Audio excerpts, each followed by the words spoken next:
Congrats.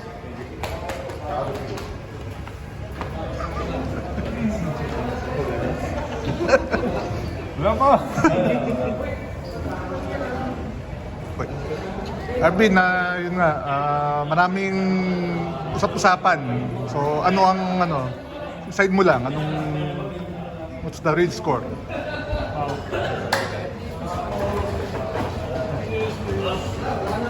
Maraming kamal eh. Ay, sorry. Ano pang real score? Kasi daming usapan tungkol sa future mo. Ano pa naman, I'm still in talks with my team Northport. So nothing final yet. We're good terms. Actually, very supportive sila Coach Bonnie, sila Jose Ariola, si Coach Pido. May in-open ko sa kanila. So they're very supportive and appreciate that from them. But for now, nothing final yet. I'm still with the team.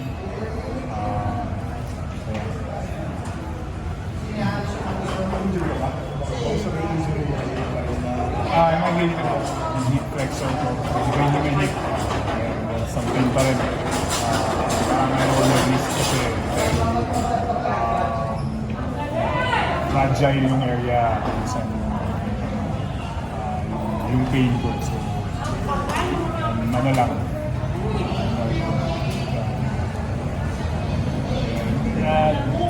Gusto ko 100% ako before maglaro ulit. I'm missing Team versus guys sa bucket list.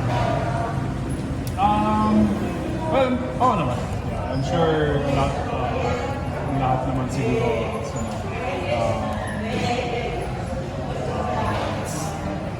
nasa bucket list na. So,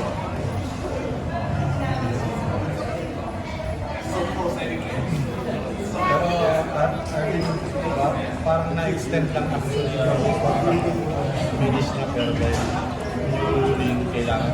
that's actually that's what talking about the management. It's topic. Pero may offer pa sa yung management pa. That's we're still in talks.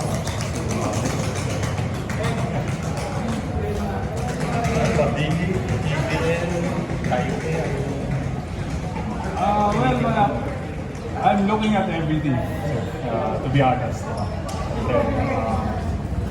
Bihira lang yung opportunity.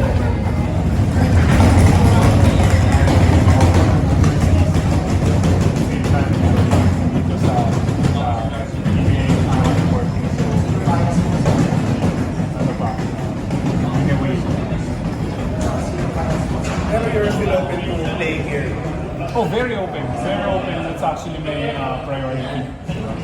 Dahil, of course,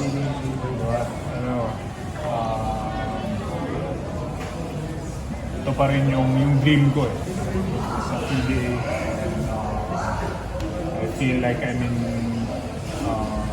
good hands, with Northport, with my coaches and the management. Comfortable situation. So, of course, still want to play.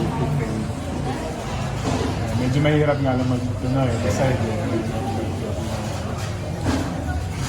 Arvin, kung okay lang itanong, parang kailan nagsimulang dumating sa iyo yung mga offers from overseas? Was it matagal na ba or parang itong kailan lang na dahil ngayon magiging free agent ka? Ano lang ito lang, recently lang. Hindi pa naman simula yun. At may kung halimbawa lang after the season, wala ka na really sa Inedra or sa San Jose. Sa lab ba yun?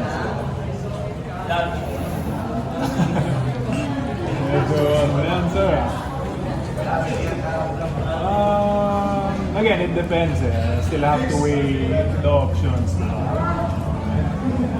I can't really say. Pero depende yan sa mangyayari in the future. Kung ano man yung dumating, kung may dumating man o wala. Meron akong option.